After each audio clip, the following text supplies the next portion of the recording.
Magandang gabi po, Luzon, Visayas at Mindanao.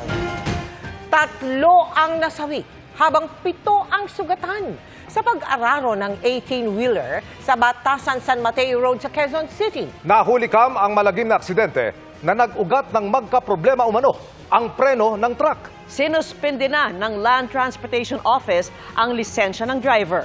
At nakatutok si James Agustin. Palusong ang mga sasakyan sa bahaging ito ng Batasan San Mateo Road sa Quezon City pasado alas 11:30 kagabi. Bigla na lang sumulpot ang isang trailer truck na mabilis ang takbo. Ilang saglit pa tumagilid ang container van nito at tumilapon. Inabot ng truck ang isang kotse na nasa unahan nito. Inararo rin ng truck ang isang AUV at 3 motorsiklo.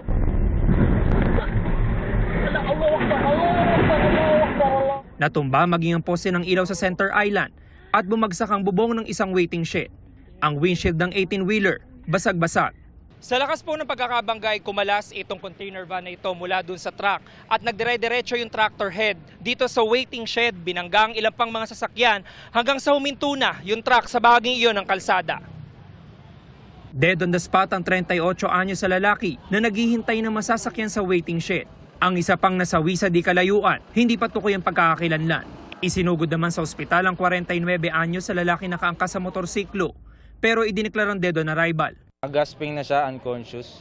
So mayroon siyang sugat sa likod ng ulo and namamaga na rin. So mayroon siyang ibang gasgas, avulsion sa kaliwang siko. Kwento na pamangkin ng biktima, nagkausap pa raw sila kahapon ng kanyang tiyuhi at nagsabi pa ito na pupunta sa San Mateo, Rizal. Masakit para sa akin mawalan ng tiyuhin kasi parehas lang naman kami bumubuhay sa lolo ko, sa pamangking namin. Pero yun nga, sana panagutan na lang ng driver at yung company ng driver yung nangyari sa tito ko. 7 ang naitalang sugatan sa aksidente, kabilang na ang 37 anyo sa motorcycle taxi rider na nagtamo ng mga sugat sa tuhod, kamay at mukha. Inano ko pa po siyang umiwas pero hindi na ako nakaiwas. Kasi medyo maraming baton tumama sa akin. Yun po yung nag-cause ng pagkasemplang ko. May mga nasugatan din sa mga sakay ng kotse na yuping-yupi ang likurang bahagi. Sobrang bilis, hindi ko na napansin sa salamin ko eh. Nasa kusodiya na ng QCPD Traffic Sector 5 ang 38 anyo sa truck driver na iginiit na nagkaproblema ang kanyang preno. Galing daw silang Maynila at magde-deliver sa Marikina. Palusungo kami sir sa stoplight, palusungo. Bigla akong humina yung preno. Hanggang sa wala na, hindi ko na makontrol, dire-diretso na ako. Kaya no choice ako, kaya yung manibela, kasi sa nahulumi ko. Pasensya na, hindi ko talaga gusto naman mangyari yung gano'n. Dahil aksidente nga ako talaga.